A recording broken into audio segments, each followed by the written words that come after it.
अस्सलाम वालेकुम। आपको आज के प्रोग्राम में खुशामदीद। एक तरफ बढ़ती हुई महंगाई है और दूसरी तरफ हुकूमत की तरफ से दिया जाने वाला रिलीफ। क्या ये रिलीफ काफी है? क्या महंगाई पर काबू पाने के लिए इन हुकूमती इक़दामात से कोई फायदा होगा? वज़ीर आज़म ने गुज़िश्ता रोज अपने खिताब में 120 अरब के रिलीफ पैकेज का ऐलान किया और कहा कि घी, आटा, दाल अगले 6 माह तक सस्ती मिलेंगी, हुकूमत 30% सब्सिडी देगी और हुकूमत का यह कहना है कि इस रिलीफ पैकेज से 2 करोड़ खानदानों को फायदा होगा।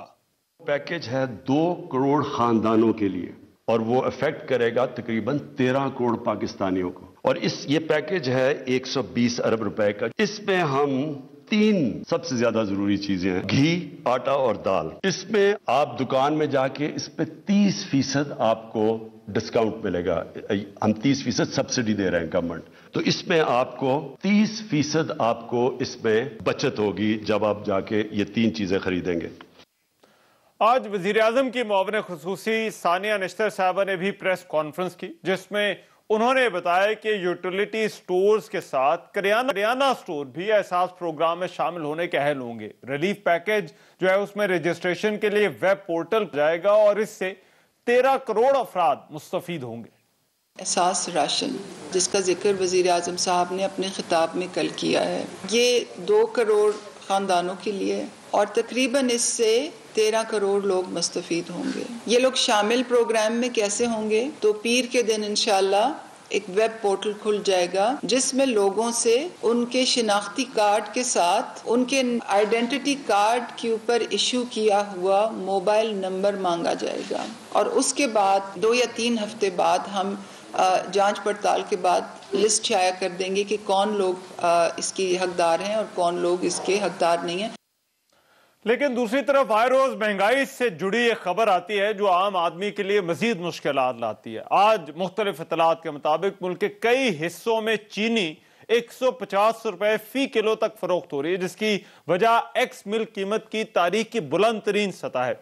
रोजनामा एक्सप्रेस की खबर के मुताबिक कराची की होलसेल मार्केट में चीनी की कीमत 138 रुपए, पेशावर में 140 रुपए और लाहौर में 135 रुपए रही। हुकूमती ज़राए का यह बताना है कि कीमतों में इजाफे की वजह रवा माह शुरू होने वाला क्रशिंग सीजन है और मार्केट में नई चीनी आने के बाद कीमतों में इस्तेहकाम आएगा। लेकिन अपोजिशन चीनी की कीमतों में इजाफे समेत महंगाई के जिम्मेदार आजम इमरान खान को ठहरा रही है। वजीर आजम के इस रिलीफ पैकेज को वो नाकाफी समझती है। बिलावल भुट्टो ने कहा कि वजीर आजम इमरान खान का पैकेज मजाक के सिवा कुछ नहीं, जबकि कायदे हिज़्ब इख्तिलाफ शहबाज शरीफ का यह कहना है कि जो कौम से खिताब पर एतराफ किया जा रहा है कि पेट्रोल महंगा होगा और ये जो आदाद शुमारे हैं हुकूमत के, ये नाकाबिले एतबार हैं। अपोजिशन का ये कहना है कि इस हुकूमती पैकेज से कोई फर्क नहीं पड़ने वाला। ये जो रिलीफ पैकेज है ना, मैं तो कहती हूँ कि आवाम जागती रहे। ये पाकिस्तान और मुल्क की तारीख का सबसे बड़ा तकलीफ पैकेज होगा पाकिस्तान की आवाम के लिए। 1 करोड़ नौकरियां भी लॉलीपॉप था, 50 लाख घर भी लॉलीपॉप था और जो भी आज वजीर आजम साहब ऐलान करेगा वो भी लॉलीपॉप ही होगा। उसका फायदा आवाम को तो मिलेगा ही नहीं। हमारा ख्याल था कि शायद कोई सोने का कान मिला है, उसके बारे में ऐलान करने वाले हैं, कोई खुशखबरी देने वाले हैं। उन्होंने ये ऐलान किया कि हम सब्सिडी देंगे। मैं कहता हूँ कौम को खैरात की जरूरत नहीं है, कौम को तुम्हारी सब्सिडी की जरूरत नहीं है। खराब हुक्मरानी की अगर कोई सबसे अहम और बड़ी मिसाल है वो पीटीआई की हुकूमत है। पेट्रोल की कीमतें 3 मरतबा बढ़ चुकी हैं और 4थी मरतबा की खुशखबरी आपको वज़ीर आज़म ने कल सुना दी है। पेट्रोल की कीमत आप बढ़ाते जाएं, आप तवक्को ये करें कि जो रोज़मर्रा इस्तेमाल की चीज़ें हैं उनकी कीमतें कम हो जाएंगी। मतलब क्या मजाक है, कोई शर्म भी नहीं आती इनको। क्या हुकूमत के इस रिलीफ पैकेज से कोई फर्क पड़ेगा? एक तो प्रोग्राम में आज इस पर बात होगी, दूसरी तरफ कौमी असम्बली का इजलास बुला लिया गया। कुछ आम मामलात पर कानून साजी के लिए हुकूमत कोशिश करी, उनमें नैब इस्लाहात, इंतखाबी इस्लाहात और अदालती इस्लाहात शामिल हैं। क्या इन मामलात पर हुकूमत और अपोजिशन के दरमियान ताउन होगा, यह आम सवाल है। लेकिन आज वज़ीर ने एक तकरीब से खिताब करते हुए कहा कि अपोजिशन लीडर से हाथ मिलाने का मतलब करप्शन को तस्लीम करना है। सारे मुझे कहते जी आप क्यों ये इनके पीछे करप्शन पड़े रहते हैं, 2 बड़े खानदानों के पीछे। मेरी उनसे कोई जाती लड़ाई, बल्कि मेरी तो दोस्तियां होती थी उनसे। मुझे कहते हैं जी वो अपोजिशन लीडर है, आप उसे हाथ नहीं मिलाते। उसके ऊपर अरबों रुपए के करप्शन के केसेस हैं। मैं उसके ऊपर हाथ मिलाता हूं तो मैं एक्सेप्ट करवा देता हूं माशरे में कि बुरी चीज ही नहीं है ये। इंग्लैंड के अंदर सिर्फ इल्जाम लग जाए ना कि इसने पब्लिक का पैसा चोरी किया, कोई उसको एंकर टीवी पे बैठा दे, मजाल है कि पार्लियामेंट में वो घुस सके। वहां ये तस्वर भी नहीं है कि अरबों रुपए की करप्शन और वो जाके असेंबली में 2-2 घंटे की तकरीरें कर रहे हैं। एक तरफ वज़ीर आज़म का ये बयान और दूसरी तरफ पार्लियामान में हुकूमत और अपोजिशन के ताउन की जो ज़रूरत है उस पर भी प्रोग्राम में बात करेंगे। वेरी क्विकली मेरे साथ आज के प्रोग्राम में जो मेहमान मौजूद होंगे, एक एस्टीम्ड पैनल है, हमें ज्वाइन कर रहे हैं अली मोहम्मद खान साहब, पाकिस्तान तहरीक इंसाफ से वफाकी वज़ीर मुमलिकत हैं। बहुत शुक्रिया अली मोहम्मद खान साहब आपके वक्त का। मियाँ जावेद लतीफ़ साहब सीनियर रहनुमा है, मेंबर कौमी असम्बली हैं मुस्लिम लीग नून से, वो हमें ज्वाइन करें। मियाँ जावेद लतीफ़ साहब आपका बहुत शुक्रिया। और कमर ज़मान कारा साहब, again senior politician, Pakistan Peoples Party से ताल्लुक़ है, वो आज की इस डिबेट में जो है वो हमारे साथ शरीक होंगे। मैं अली मोहम्मद खान साहब की इजाज़त से ज़रा आगाज़ करना चाहता हूँ, क्योंकि पहले हमने महंगाई वाले इशू पे बात करनी है, तो मियाँ लतीफ़ साहब से इस डिबेट का आगाज़ करते हैं। मियाँ साहब, वज़ीर आज़म 120 अरब का पैकेज देते हैं, कहते हैं तकरीबन जो है वो 13 करोड़ लोग जो है वो इस पैकेज से मुस्तफ़ीद होंगे, उनको जो है वो चीज़ें सस्ती मिलेंगी सब्सिडी पर। आप लोग तनकीद कर रहे हैं, क्यों सर? नहीं रहमान, मैं तनकीद नहीं कर रहा और ना मेरा ख्याल अपोजिशन तनकीद कर रही है। हकायक बयान करना कोई तनकीद नहीं होता। कोई भी हुकूमत वक्त हो, किसी भी रियासत की रिलीफ पैकेज आवाम के लिए देना कोई अजूबा नहीं होता। हुकूमत वक्त की ज़िम्मेदारी होती है आप सब्सिडी दें एजुकेशन पर, हेल्थ पर, फूड आइटम पर, ट्रांसपोर्ट पर, तो ये रियासत की ज़िम्मेदारी। आप टैक्स लेती है रियासत, मगर जो इन्होंने रिलीफ पैकेज का ड्रामा रचाया उस पर सिर्फ मैं इतना कहूँगा कि कोई मुझे ये बता दे कि अगर 120 अरब रुपया आप रिलीफ पैकेज के नाम पर दाल, घी और आटा, इस 3 आइटम पर ये कह रहे हैं कि हम 30% जो है रिलीफ दे रहे हैं 6 माह के लिए। मैं मान ही लूँ बकौल हुकूमत के वज़रा जो हैं इनके कि 13 करोड़ लोगों को ये फ़ायदा पहुँचेगा इससे 6 माह के लिए, और ये महीने का एक के बंदे के हिस्से आता है 125 रुपये महीने के बाद। अगर ये मिल भी जाए, अभी ये होमवर्क कर रहे हैं और अभी 3-4 हफ्ते ये कहते हैं कि अभी इस पे लगेंगे, और उसके बाद अगर मिल गया तो मुझे ये बताएं कि आप एक माह के अंदर 750 से लेकर 950 रुपया गरीब की जेब से टैक्स के ज़रिए निकाल लेते हैं। अभी आप बता रहे थे चीनी का रेट एक्स मिल रेट क्या है, होलसेल रेट क्या है और परचून रेट क्या है। आप मुझे इसी तरह बताएं कि दालों की कीमतें किस तरह बढ़ी। 2018 में घी जो था 140 रुपये मैक्सिमम उसका रेट पहुंचा था किलो का, और आज जो है वही घी जो है 350 से 400 तक पहुंच चुका है। आप मुझे ये बताएं कि इस रिलीफ से अगर तो पाकिस्तान की मईशत को संभाला मिल जाएगा, अगर ज़राअत जो है उसको संभाला मिल जाएगा, तो मैं समझ लूँ कि चलो 6 माह के बाद जो है लोग अपने पाँव पर खड़ा हो जाएंगे और 6 महीने के लिए जो मुश्किल थी वो आसान कर दी इस हुकूमत वक्त ने। ओ भाई, आपने तो लोगों की जो जमा पूंजी थी वो 3.5 सालों में खा ली है। अगर एक दुकानदार के पास रास अगर उसके पास 25-30 लाख रुपया थी तो वो अपने बच्चों के लिए रोजी रोटी का इत्माम कर लेता था, महीने के बाद उसको 10-20-30 हज़ार रुपया इनकम आ जाती थी। और आपने तो भाई उनका 25-30 लाख जो रास थी वो उसकी रह गई 5-6 लाख।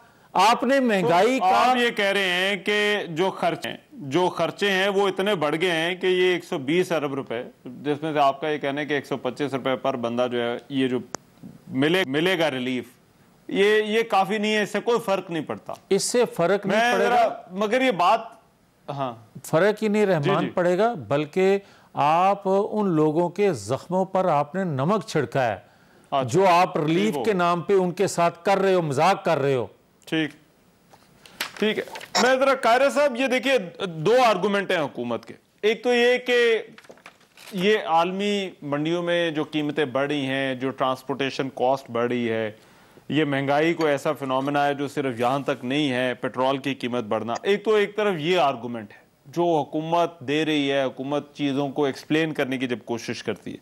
दूसरा वो कहते हैं कि हम वाहिद चीज़ जो कर सकते हैं वो ये सब्सिडी दे सकते हैं। तो ये जो कल जो सब्सिडी आई है, क्यों आपको लगता है कि इससे कोई क्या आपको लगता है कि इससे कोई फर्क पड़ेगा? रहमान, पहली गुजारिश तो यह है कि इस हुकूमत ने आज तक कोई नया प्रोग्राम नहीं दिया, कोई एक रिलीफ नया नहीं दिया। एक प्रोग्राम था बेनजीर इनकम सपोर्ट प्रोग्राम, जो बीबी शहीद ने सोचा, हमारी गवर्नमेंट में एग्जीक्यूट हुआ, उसी के खद्दो खाल आज एहसास प्रोग्राम है, उसके ऊपर नाम आपने बैनर लगा दिया। वो प्रोग्राम वक्त के साथ साथ बड़ा होना था, उसकी इनबिल्ट कैपेसिटी थी। किसी वक्त आप चाहें तो मैं चाहूंगा, मैं इत्तेफाक से उस प्रोग्राम का फाउंडर चेयरमैन था, मेरे पास उसके सारे वो डॉक्यूमेंट और पूरा ख्याल मौजूद है उसका जो मौजूद था, वो आज डॉक्यूमेंट के तौर पे उनके पास भी मौजूद है, इस वालों के पास। उसमें ये जो बेनजीर इनकम सपोर्ट प्रोग्राम के साथ साथ वसीला सेहत था, वसीला रोजगार था, और खवातीन को एम्पावरमेंट का था, बहुत सारे प्रोग्राम्स थे, यूथ एम्पावरमेंट का था, टेक्निकल स्किल्स का था। अब हमारे दौर में वो शुरू हुआ, उस प्रोग्राम ने आगे आगे ग्रो करना था। उसके बाद मुस्लिम लीग गवर्नमेंट में आगे उसको चलाने की कोशिश की गई, उसका नाम बदलने की कोशिश हुई थोड़े बहुत। उसके अंदर उन्होंने फिर बहुत सारे प्रोग्राम और भी शामिल किए, जिसमें स्टूडेंट्स के अंदर लैपटॉप की स्कीम्स थी, स्कॉलरशिप थे। अब ये एहसास प्रोग्राम लेके आ, क्यों किया था हमने ये प्रोग्राम शुरू? इसकी बुनियाद ये थी कि उस वक्त भी महंगाई थी, इस गवर्नमेंट को कोई खास मुश्किल हालात नहीं मिले। हमारे दौर में ज्यादा मुश्किल हालात थे। मुश्किल हालात क्या थे? दहशतगर्दी अरूज पे थी। आप PHQ तक अटैक हो रहे थे। पाकिस्तान में कोई इन्वेस्टर आने को तैयार तो बात की बात, खरीदार आने को तैयार नहीं था। पाकिस्तान का आलम यह था कि कोई हर वक्त हमारे इबादत गाहें अंडर अटैक थी, बाजार अंडर अटैक थे, बच्चे हमारे अंडर अटैक थे। उन हालात में जब पाकिस्तान श्रिंक हो रहा था, हमें पाकिस्तान मिला था। पाकिस्तान में पहले साल रहमान ने गंदम, चीनी, दालें, हर चीज इंपोर्ट की थी, क्योंकि उस वक्त फूड इनसफिशिएंसी थी। पाकिस्तान जब हमें मिला था तो दुनिया में आलमी बहरान था, खौफनाक, जिससे दुनिया की इकोनॉमी सारी हिल गई थी। फिर उस वक्त तेल की कीमतें $50 से $150। ये सारे आर्गुमेंट तो कह रहा था PTI की गवर्नमेंट भी दे रही है। ये खान साहब भी कहते हैं कि हम डिफॉल्ट करने वाले थे अगर हमारे पास पैसे ना आते। मैं ये नहीं कह रहा जो आप कह रहे हैं, मैं इससे मुख्तलिफ बात करना चाह रहा हूँ। I am just building my argument. अच्छा, तो सवाल ये है कि हमने उन हालात ये इस कमोडिटी प्राइसेस पर आ जाए, ये जो कैश सपोर्ट वाला आइडिया है, ये बात ठीक है आपकी, ये कैश सपोर्ट वाला आइडिया आपने इसको शुरू किया। प्लीज अगर आप मुझे बात कर देते तो इतनी देर में मेरी बात ही खत्म हो जाती यार। तो मैं तो सिंपल ये कह रहा हूं कि हमने भी उस दौर में एक पॉलिसी डिवाइस की थी। बहुत सारी चीजें एक्सटर्नल फैक्टर्स होते हैं जो आपके कंट्रोल में नहीं होते। हमने भी सब्सिडी का ये प्रोग्राम शुरू किया था, जिसका नाम बेनजीर इनकम सपोर्ट प्रोग्राम था। और उसके लिए हमने क्या किया था, ये सारे आइडिया किए थे कि चीजें सस्ती कर दे, फलान ऐसा कर दे, इस तरह सब्सिडी दे दे, हमने आटे को सब्सिडाइज कर दे, चीनी को कर दे। फिर फाइनल फैसला ये हुआ कि कैश ग्रांट्स के बगैर ये मुमकिन नहीं होगा हमारे लिए कि हम पाकिस्तान के लोगों तक रसाई हासिल कर सके। उस वक्त तक कोई मैकेनिज्म नहीं था। आज इनके पास सर्वे मौजूद है पॉवर्टी का, तो उसके दो बेहतरीन तरीके हैं। सबसे आला तरीका तो एक है कि आप सब्सिडी देनी पड़ेगी और कोई रास्ता नहीं है, और टारगेटेड देनी पड़ेगी। उसके लिए क्या हो सकता है कि आप कैश ग्रांट्स की सूरत में ट्रांसफर करें अगर आपके पास डाटा है, जिस तरह गवर्नमेंट कह रही है हमारे पास है। और दूसरा तरीका यह है कि आपने जो 2 crore lower tier of the society identify किया है कि ये 2 करोड़ लोग हैं, अच्छा, उन हाउस होल्ड्स का भी आपको पता होगा, आप उनके यूटिलिटी बिल्स में उनको 1000 रुपए महीना माफ कर दें। मेरे बिल आता है 1200, मैं उसमें क्वालिफाई करता हूं, मैं जाऊं, मेरे पास तो कार्ड मौजूद हो, मैं जाऊं बैंक में, उनके पास वो सारा कुछ डिटेल मौजूद हो, वो मुझे 1000 रुपया सब्सिडाइज करके बाकी पैसे मुझसे रिसीव कर ले। वरना ये जो कह रहे हैं, इनका जो तरीका कार है कि दुकानों पे जाएंगे बंदे, और वो दुकानें आइडेंटिफाई कैसे होंगी पूरे मुल्क में? उनके पास अब ये हो रहा है जी कि उनके पास एक फोन होगा, फोन के अंदर एक ऐप होगी, ऐप वो डाउनलोड करेगा, वो दुकानदार के पास जाएगा, दुकानदार उसको मैच करेगा, फिर उसके ऊपर जब वो सिंक्रोनाइज हो जाएगी तो वो 70% कैश देगा और 30% उसको डिस्काउंट मिल जाएगा। कौन से दुकानदारों के पास ये सारा मैकेनिज्म होगा? आप यूटिलिटी आपको होना मुश्किल नजर आ रहा है, नहीं होगा। जो आपके पास मैकेनिज्म बता रहे हैं वो मैकेनिज्म तो टोटल फेलियर है। ठीक है, राइट। मैं जरा ये मेरा ख्याल है कुछ टेक्निकल इशू है। अली मोहम्मद खान साहब, ये जो दोनों चीजें हैं जो कायरा साहब का आर्गुमेंट है कि एक तो ये इसका तरीकेकार, मेरा ख्याल है उनको लगता है कि ये काम नहीं करेगा, और दूसरा मियां जावेद लतीफ साहब का जो कहना है कि वो ये कि ये बैलेंस ही नहीं हो रहा कि जहां पर जो है वो एक तरफ जितना बोझ पड़ रहा है रिलीफ उसके हिसाब से। जरा इन दोनों को जरा रिस्पॉन्ड कीजिएगा। मुख्तसर सी ब्रेक के बाद मैं आ रहा हूं। ब्रेक के बाद प्रोग्राम में एक मरतबा फिर से खुशामदीद। अली मोहम्मद खान साहब, ये मैं ब्रेक पर जाने से पहले जो सवाल आपसे पूछना चाह रहा था, दो आर्गूमेंट्स हैं दोनों तरफ से, जो कायरा साहब ने और मियां जावेद लतीफ साहब ने बात की। उन्होंने कहा एक तो ये जो रिलीफ है ये बैलेंस नहीं है, ये बोझ जितना डाल दिया गया, और दूसरा इसका तरीकाकार कायरा साहब की नजर में जो है वो थोड़ा इसको, ये जो अभी आपने जिस तरह से पैसे देने का इरादा है आपका, ये बड़ा पेचीदा सा सिस्टम है, इसको थोड़ा सिंप्लीफाई जो है वो किया जा सकता था। बिस्मिल्लाहिर्रहमानिर्रहीम, अल्लाहुम्मा सल्लि व सल्लिम मुबारक अला सय्यिदिना मुहम्मदुर रसूलुल्लाह खातमुन नबिय्यीन सल्लल्लाहु अलैहि व आलिहि व अस्हाबिहि वसल्लम। सबसे पहले तो आपका बहुत शुक्रिया।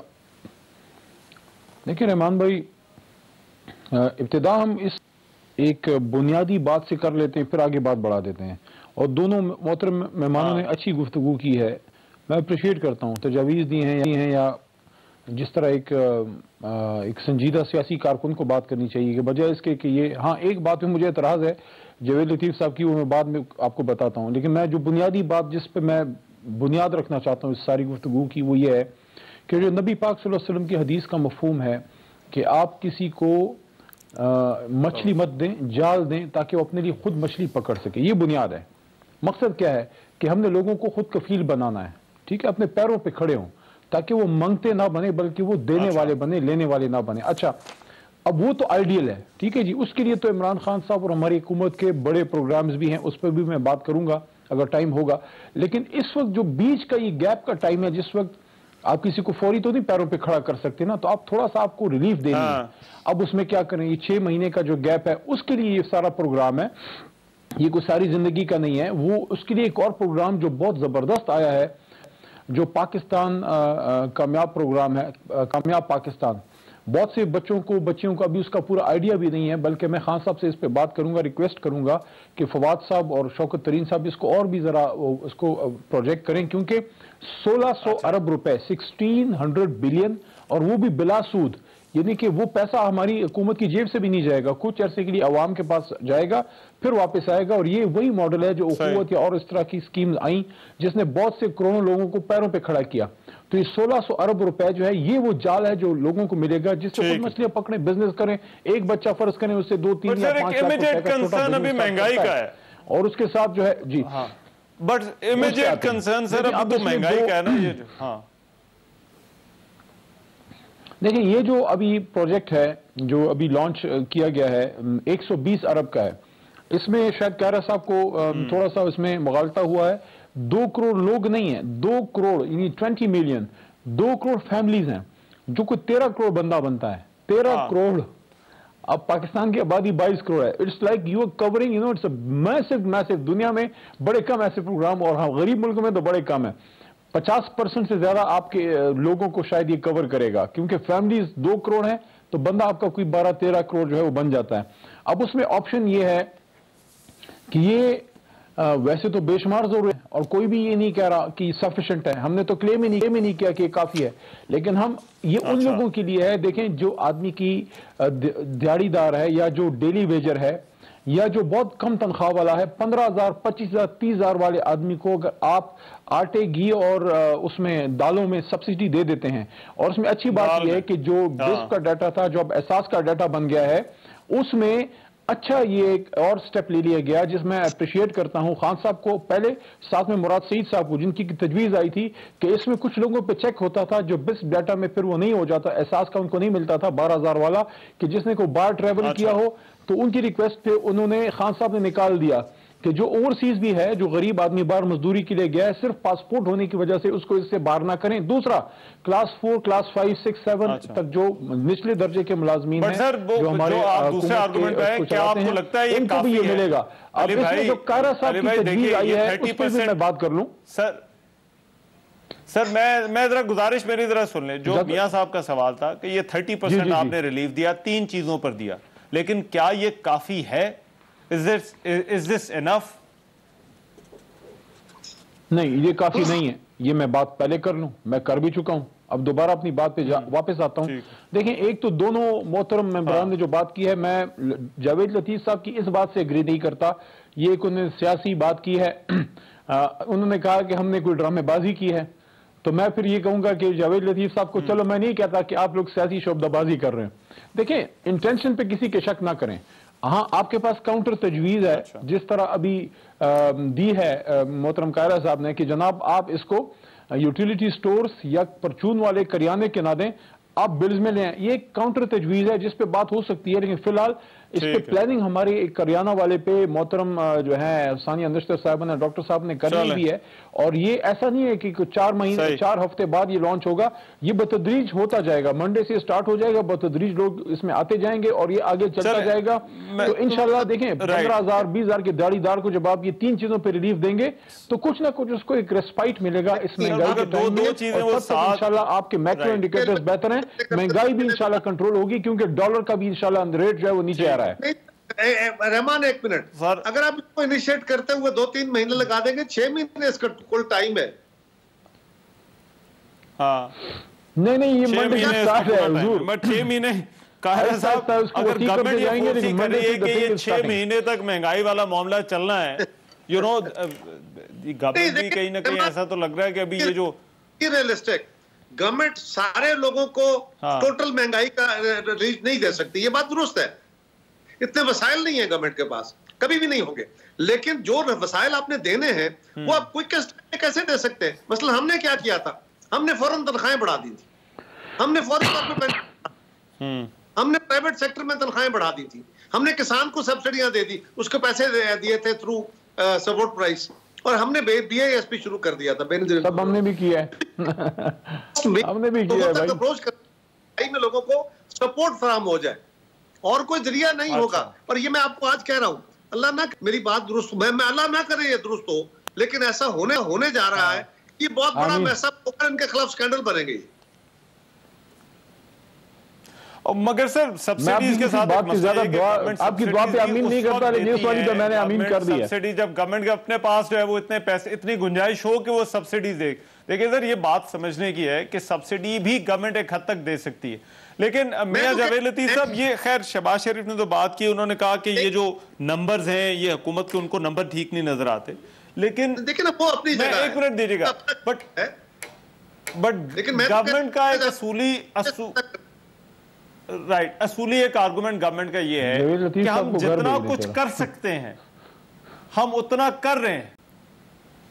नहीं, मैं इस पे कोई मुझे कहने की ज़रूरत नहीं है कि कोई भी हुकूमत होती है वो रिलीफ देने की आवाम को कोशिश करती है, जो अवामी हुकूमत होती है, जवाबदेह होती है लोगों को।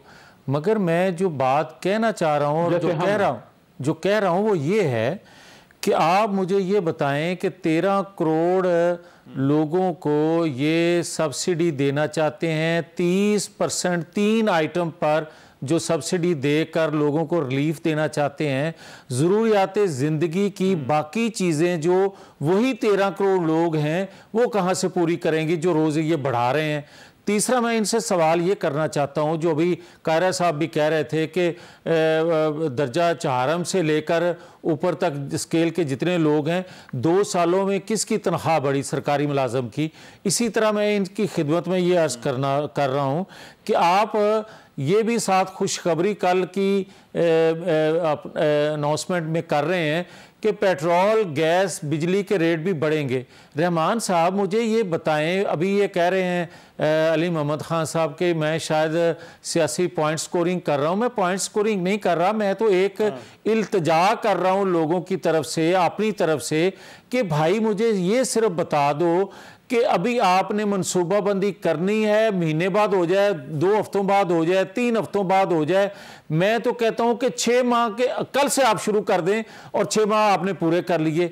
मैं सवाल फिर से वो दोहरा रहा हूं कि पेट्रोल, गैस, बिजली के रेट बढ़ने से तमाम ज़रूरियात ज़िंदगी के ऊपर असर पड़ेगा या नहीं पड़ेगा, नंबर 1। नंबर 2, मैं ये कहना चाहता हूं कि 6 माह के बाद क्या नई सब्सिडी का हम इंतजार करेंगे कि फिर हमारे बादशाह सलामत को कोई खैर की तवक्को इनसे रखें और फिर हमें कोई नवाज़ात ये कर दें, किसी हमसाया मुल्क से कोई अच्छी तवक्को या किसी दोस्त मुल्क से कोई पैकेज मिल जाए तो हमें मिल जाए।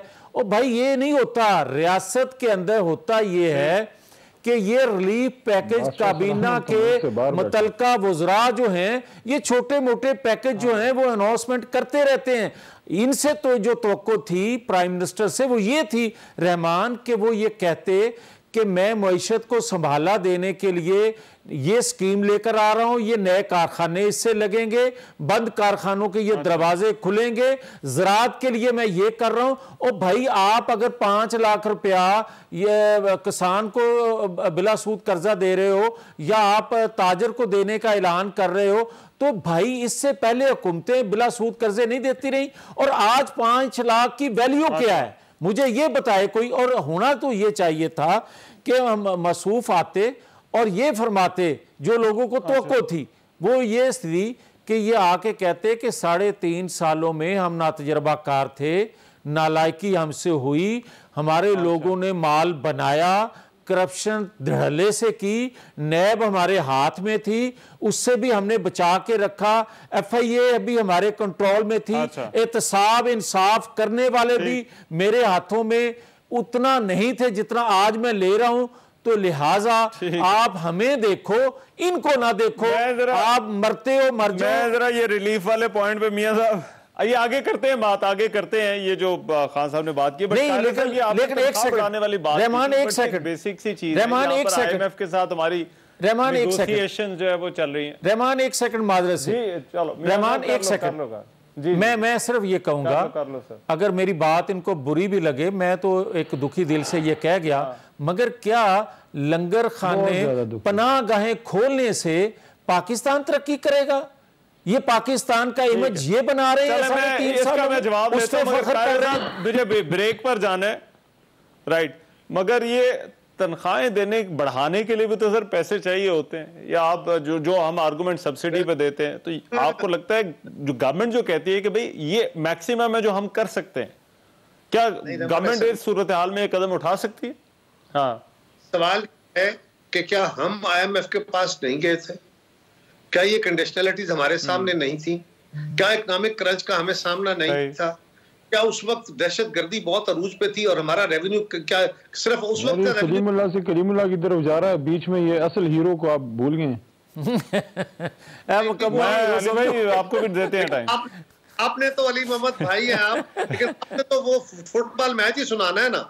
मैं तो ये कह रहा हूं कि असल में इस गवर्नमेंट के पास जो स्पेस आज आपने देखना ये है कि आप स्पेस क्रिएट करते हैं। ये बड़े अजीब बात करते हैं। देखें, हमने इतना टैक्स कम करके अपनी जेब पे इतना बोझ डाला। आपकी जेब कौन सी है भाई?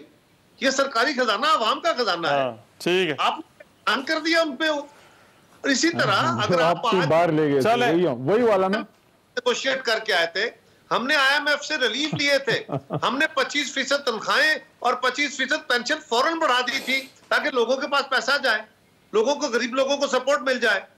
यानी आप कर क्या रहे हैं? आप 120 अरब दे रहे हैं। ये मैं पूछता हूँ फिर अली मोहम्मद साहब से कि ये क्यों नहीं ऐसा कर सकते? क्या तनख्वाह हुकूमत बढ़ा सकती है? ये समीउल्लाह कलीमुल्लाह से अभी बॉल जो है वो मेरा ख्याल है अली मोहम्मद खान साहब आपके पास आएगी इस ब्रेक के बाद, जो है वो जो दीजिएगा इसका।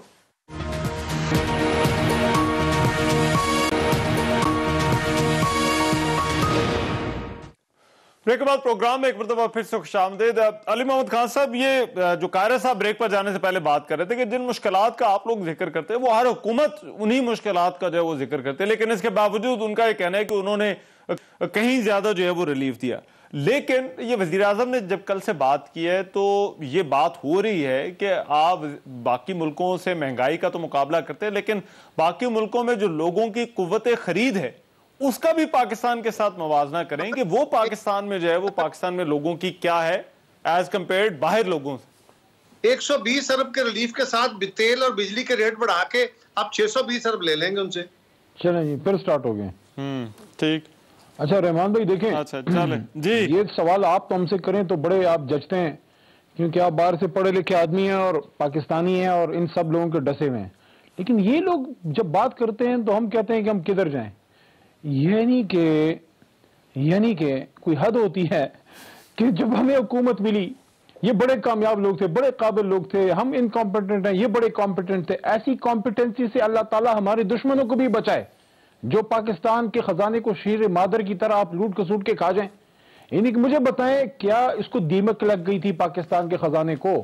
पाकिस्तान के खजाने पे तातारियों ने हमला कर दिया था। हुआ क्या था कि 70 साल बाद जब हमें हुकूमत आई तो उससे आपके पास 1 महीने का फॉरेन एक्सचेंज रिजर्व नहीं था। तो ठीक है, आपकी बातें सही, आपने ये भी प्रोजेक्ट किया, आपने वो भी प्रोजेक्ट किया, एंड रिजल्ट क्या मिला? यानी कि एक आदमी है, रहमान देखें, एक आदमी है, आप भी वकील है, मैं भी वकील हूं, एक आदमी 20 साल वकालत करता है, आखिर में आके उसके पास फूटी कौड़ी नहीं होती, कहता है मैंने वो किया, ये वो बंदा पूछे भाई 20 साल आपने लगाए, आपने क्या कमाया, क्या कितने केसेस जीते? आपने 3-4 हुकूमतें पीपल्स पार्टी ने की, 3 इन लोगों ने की। लोग कहते हैं पर आप कहते हैं इन्होंने ये किया, इन्होंने ये किया। कल भी लाहौर में हमारा एक दोस्त मुझे कह रहा था कि आप ये कहते हैं इन्होंने ये किया। तो मैं क्यों ना कहूं कि जब इमरान खान वजीर आजम पाकिस्तान बना तो खजाने में 30 दिन का फॉरेन एक्सचेंज रिजर्व नहीं था। ठीक हो गया जी, ये तो होगी बात। तो ये पूछते हैं कि कुव्वत खरीद कम क्यों है? तो इसलिए कम है जो आप ये कारनामा हमारे सर डाल के गए हैं। अब इस मंसूबे की तरफ आते हैं। यहां पे मोहतरम जावेद लतीफ साहब ने बात की कि जनाब आपने लंगर खाना खोल दिया और जनाब आपने जो है तो वहां पे कोई भूखा ना सोए स्कीम स्टार्ट कर दी। तो मेरे हुजूर, मेरे भाई, दुनिया की सबसे बड़ी वेलफेयर स्टेट्स में भी होता है। आप लोगों को रोजगार भी देते हैं, आप उनको बड़ी बड़ी जॉब्स भी, अपॉर्चुनिटीज भी देते हैं, एजुकेशन अपॉर्चुनिटीज भी देते हैं। साथ साथ वो जो लोग हमेशा बड़े से बड़े मुल्क में भी, इवन स्कैंडिनेवियन कंट्रीज में भी, आप छोड़ें जो वेस्टर्न कंट्रीज हैं जो फुली वेलफेयर स्टेट हैं, वहां पे भी कुछ लोग माशरे में जरूर ऐसे होते हैं जिनके सर पे आपको हाथ रखना होता है। कोई यतीम होता है, कोई बेवा होती है, कोई डेली वेजर। देखें, मैं इस्लामाबाद में बैठा हूं, आप लाहौर में आप जाके दाता दरबार के पास देखें, इस वक्त इस्लामाबाद में आप F7 में देखें, बहुत सी जगहों पे आप वहां पे जाके पेशावर मोड़ में देखें, वो मजदूर जो बाजवड़ से, जो वजीरिस्तान से या जो बलोचिस्तान से आए हैं, जो दिन को 500-700 की दिहाड़ी करते हैं, उनको अगर आप सर पे, उनको आप एक रात में बिलियनियर नहीं बना सकते, लेकिन आप उनको छत देंगे ना, उसको पता है जो एक वक्त का खाना बचा के जब घर बेचता है, उसकी माँ के, उसके घर के जो उसका खर्चा उससे चलता है, उन लोगों को पता लगता है कि 1000 रुपए के जब आप उनको ये रिलीफ देते हैं, या उनके मजदूर आदमी को जब आप रात का खाना दे देते हैं, या उसके सर पे छत। बाकी तो देखिए 1600 अरब रुपए का प्रोजेक्ट हम लेके आए हैं।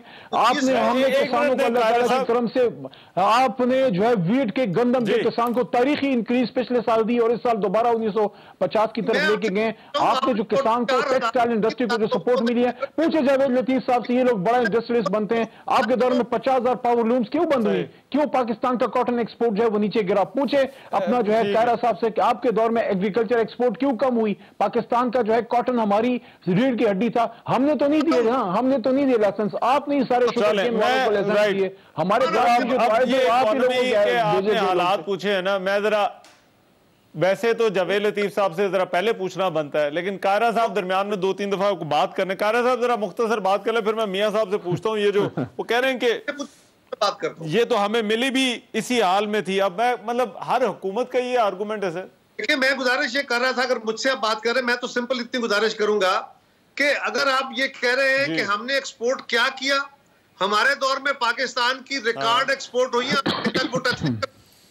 बावजूद इसके कि आलमी मार्केट में बुखान था, बावजूद इसके कि हमारे यहाँ दहशतगर्दी थी, बावजूद इसके कि हमें आपसे ज्यादा बुरी इकोनॉमी मिली थी। जनरल मुशर्रफ ने जब हमारे हवाले गवर्नमेंट की थी तो उस वक्त हमारे पास 25 दिन का इंपोर्ट के लिए फॉरेन एक्सचेंज नहीं था, हमें को भरे खजाने नहीं मिले थे। मुश्किल हालात हमेशा इस दौर में रहे, गवर्नमेंट के रहे, इस हुकूमत के मुल्क के रहे। लेकिन आप सवाल जो पूछ रहे थे वो ये था कि आप कहां पर छोड़ के गए। ये मैं मियां साहब से पूछ लेता हूं, अभी जो मियां जावेद लतीफ, मैं बात करता हूं, अंधेरे में गिरा के गए, कहाँ छोड़ के गए? आपको नहीं पता कहाँ छोड़ के गए? अली मोहम्मद सिवाय रोने के कि मैं कुछ नहीं, हाथ खाली थे, मैं ये था, इसको बस करो भाई। अब 3.5 साल हो गए आप लोगों को, अब बताओ आपने किया क्या है? नहीं करेंगे बस सर, आप कोई ना दिखाते रहेंगे सर, आप कोई ना दिखाते रहेंगे।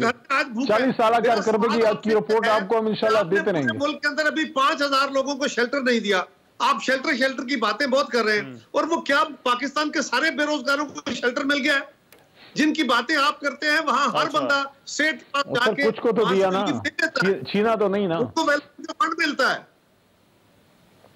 अच्छा चले, मुझे 1 मिनट दीजिएगा। मियां जावेद लतीफ साहब, सर आपकी भी यही कहानी है हुकूमत की कि जब आपको इकोनॉमी मिली उसका क्या हाल था, और फिर जब आप छोड़ के गए तो तब क्या हाल था? मैं बिल्कुल वो रोना नहीं रोऊंगा। मैं तो बिल्कुल वाजिया करूंगा कि हमारे दौर में लोड शेडिंग थी, खात्मा हुआ। हमारे दौर में दहशतगर्दी थी, अमन आया। हमारे दौर में कारखाने बंद थे, ताले लगे थे, नए कारखाने ना सिर्फ वो खुले बल्कि नए कारखाने बंद कर दिए सर। 50,000 5 साल बाद इकोनॉमी पीछे कौन ले जाता है? इस तरह ना करो यार, मैं आपसे ये तोको नहीं रखता। आने वाली है नहीं रहमान, एक सेकंड रहमान, इस तरह मुनासिब नहीं है। मैंने आप दोनों की बात सुनी है, मुझे भी अर्ज करने का मौका दे। हम दोनों मिले हुए हैं। मैं ये कहूंगा कि इन्होंने बात की, अली ने, कि ये कहते हैं कि इन्होंने दीमक की तरह खा लिया खजाने को।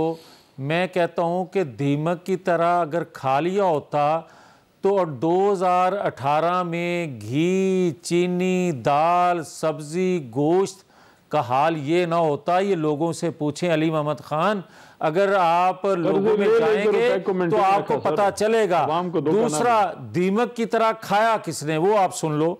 आप मुझे ये बताएं कि करप्शन आपके दौर में बढ़ी, आपके दौर में कर्जे बढ़े, आपके दौर में बेरोजगारी बढ़ी, आपके दौर में कारखाने बंद हुए, आपके दौर में गैस बिजली की लोड शेडिंग दोबारा से शुरू हुई, आपके दौर में दोबारा से दहशतगर्दी ने सर उठाना शुरू कर दिया, आपके दौर में लोग फाका कशी से मजबूर होकर खुदकशियों पे आ रहे हैं। आपसे मजबूर होकर आज मुझे ये कोई ये बता दे कि आप बार बार ये कहते हैं कि जनाब कॉटन इंडस्ट्री हमने बड़ा वो उठा दिया ऊपर। ओ भाई, कॉटन इंडस्ट्री के जो मालकान हैं वो आपके खिलाफ एहतजाज कर रहे हैं। फैसलाबाद में जाके देखो, लोग एहतजाजन अपने कारखाने बंद कर रहे हैं आपकी पॉलिसियों की वजह से, और आप एक हाथ देते हैं, दूसरे हाथ पे थप्पड़ मारते हैं लोगों के मुंह पे। आप अगर मियां साहब, अगर हर हुकूमत का ये दावा है, राइट मियां साहब, जरा मुझे एक ब्रेक पर जाना है, लेकिन ब्रेक के बाद मैं ये सवाल आप तीनों मेहमानों के सामने रखूंगा कि हर हुकूमत का ये दावा है कि इकोनॉमी रिवर्स गियर में उनको मिली और वहां से वो इंप्रूवमेंट करके आगे लेकर आए। तो फिर अभी ये जो चीजें हैं ये फिर अभी इस जगह पर क्यों हैं कि जहां पर जो है वो रहमान, एक जुमला, 10 साल पहले भी इसी बात पर बात कर रहे थे, सिर्फ एक जुमला, इसी चीज पर जो है वो डिस्कशन कर रहे हैं। वक्फे से पहले, ब्रेक के बाद कर लें एक जुमला अगर इजाजत दे दें। मैं ब्रेक के बाद आपसे सुनते हैं।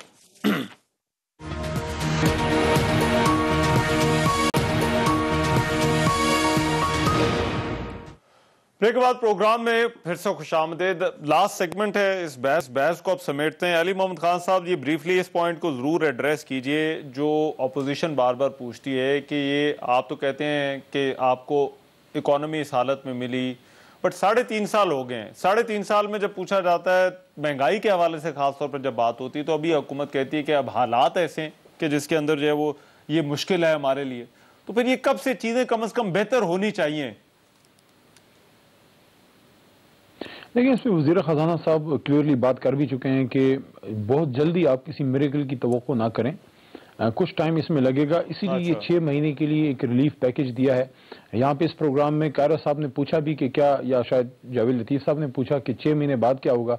तो 6 महीने बाद अगर ज़रूरत हुई तो दोबारा दे देंगे भाई, दोबारा पैकेज दे देंगे। लेकिन कोशिश ये है हुकूमत की कि अवाम को ऐसी सहूलियात और मौके पैदा किए जाएं कि वो अपने पैरों पर खड़े हों और सरकारी हुकूमत के अंदर सरकारी मुलाजमतें बड़ी बड़ी तादाद में देने का जमाना चला गया। अब ये सर्विस प्रोवाइडर बनेंगे, स्मार्ट गवर्नेंस होगी।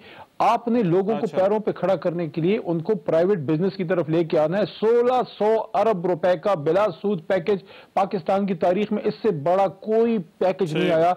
इन नौजवानों को जो यंग इंजीनियर्स हैं, जो बिजनेस एंटरप्रेन्योर हैं, जिन्होंने MBA किया हुआ है, जो कि अपना होटल में जाना चाहते हैं, कोई और कॉटेज इंडस्ट्री में जाना चाहते हैं, 1600 अरब बिला सूद आप वहां से जो है अपने आप कर्जे लें, आप अपने बिजनेस एस्टैब्लिश करें और वो पाकिस्तान की वापस करें ताकि और लोगों को दे। इससे एक जाल बनेगा, नीचे से आपकी इकोनॉमी उठेगी, आपका लोअर मिडिल क्लास उठेगा इससे इंशाल्लाह। रहमान गुजारिश है इमदाद भी देते हैं ना, वो आप कह रहे हैं कि सब बुरा ना माने, कर्जे देना है जी। कायरा साहब वो कह रहे हैं सरकारी नौकरियां देने से ये काम नहीं होना। अजी देखे, पहले कि ये अमेरिकन फिलॉसफी है, ये वेस्ट की फिलॉसफी नहीं है। जहां पे दुनिया में स्टेट है वो नौकरी नहीं दे सकती, वो टोटल तहफ़्फ़ुज़ देती है, वो एजुकेशन फ्री देती है, वो हेल्थ फ्री देती है, वो इस सारे काम करती है। हमारी रियासत के अंदर अभी ये स्पेस नहीं है। मैं इस गवर्नमेंट से ये क्लेम नहीं कर रहा। मैं तो इनसे ये कह रहा हूं कि नंबर 1 कि वज़ीर आज़म साहब का एक मिजाज है, जाते जाते फिर उन्होंने अपनी तकरीर के आखिर में कहा कि जी दोनों खानदानों ने जो पैसा बाहर लेके गए हैं अब वो आधा वापस ले आए। अच्छा, अब तो 3.5 साल के बाद आपको पता चल गया होगा ना। पहले तो चले आपने इल्जाम लगाए, अब तो आपके पास हुकूमत है, नैब है, FIA है, सारे इदारे हैं, अब तो आपके लोग सारे बैठे हैं। अब तो आपने चेक कर लिया कि जी फलां जगह से इतने पैसे, फलां अकाउंट से इतने पैसे गए आए, कितने पैसे किस खानदान ने बाहर निकाले हैं, कुछ फिगर ही दे दो कौम को, पता चले कि आप क्या कह रहे हो। गलत को बता दो कि ये सबूत है। 3.5 साल बाद आज भी फिर खड़े होके भाई आपने हमें फुटबॉल मैच ही सुनाना है। तीसरी आखिरी गुजारिश यह है कि हुकूमत वक्त को चाहिए, ठीक है, हुकूमत वक्त को चाहिए कि ये कुछ सच बोलना भी शुरू कर दे। ये मदीने की रियासत जैसा मुकद्दस ना, उसके ऊपर भी एक्सप्लॉयटेशन करके। मैं सर जरा मियां साहब से, मियां जावेद लतीफ साहब से भी फाइनल कमेंट ले लूं कारे साहब, आपकी इजाजत हो, क्योंकि आज उन्होंने कहा कि ऑपोजिशन लीडर से हाथ मिलाना भी, मियां साहब उन्होंने कहा ऑपोजिशन लीडर से हाथ मिलाना भी जो है मैं इस बात को कंडेम कर, वो करप्शन को तस्लीम करना होगा। मुझे रहमान कोई हैरत नहीं हुई, मुझे इनसे यही तवक्को थी और पूरी कौम को इनसे यही तवक्को है। अब पता तो ये चलेगा, एक एग्जांपल मैं आपको देने लगा हूँ। ये कहते हैं, आप भी कहते हो कि हुकूमत ये कहती है, सारी जमातें ये कहती हैं कि हमारे दौर में ऐसी हमें मईशत मिली, हमने ये किया। हम नहीं कहते, हम आपको कहते हैं कि NA 133 का ज़िमनी इलेक्शन आ रहा है लाहौर में। अगर इनकी पॉलिसियों से, अगर महंगाई से खुश हुए लोग तो इनको वोट दे देंगे। और भाई उनसे जाके पूछें, उन्होंने भागने का तरीका ये ढूंढा। ये सारी PTI कह रही है लाहौर की कि उनको पता था कि जमानत जब्त हो जानी है, तो मौसूफ ने अपनी इज्जत बचाने के लिए और जमात की इज्जत रखने के लिए उसने ये काम किया।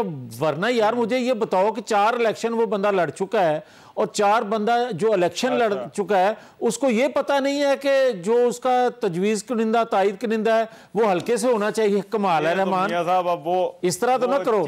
चीमा साहब बेहतर जवाब दे सकते हैं। कमाल है। मैं तो इस वजह से कमेंट कर रहा था कि आपने कहा कि ये NA 133 में पता चल जाएगा। ये भाई मैं इसलिए मेरे पास और कोई पैमाना था नहीं कि आपको बताने का। मुझे दीजिए, गुजारिश ये है रहमान कि हर कैंडिडेट जो इलेक्शन लड़ता है वो प्रपोजल सेकेंडर तो सल्के का होता है और उसके प्रपोजल सेकेंडर के साथ उसके नाम, वल्दियत, उसका वोट नंबर दर्ज होता है, एड्रेस होता है सारा, जो उसका सर्टिफिकेट होता है। ये PTI इस पे सोचना चाहिए कि ये डिसक्वालीफाई, वो जो पेपर उनके रिजेक्ट हुए हैं वो क्यों है। मेरे पास सर टाइम खत्म हो गया। बहुत शुक्रिया कमर ज़मान कायरा साहब, मियां जावेद लतीफ साहब और अली मोहम्मद खान साहब आज की इस डिबेट में हमारे साथ थे। इजाजत दीजिए, अल्लाह निगहबान।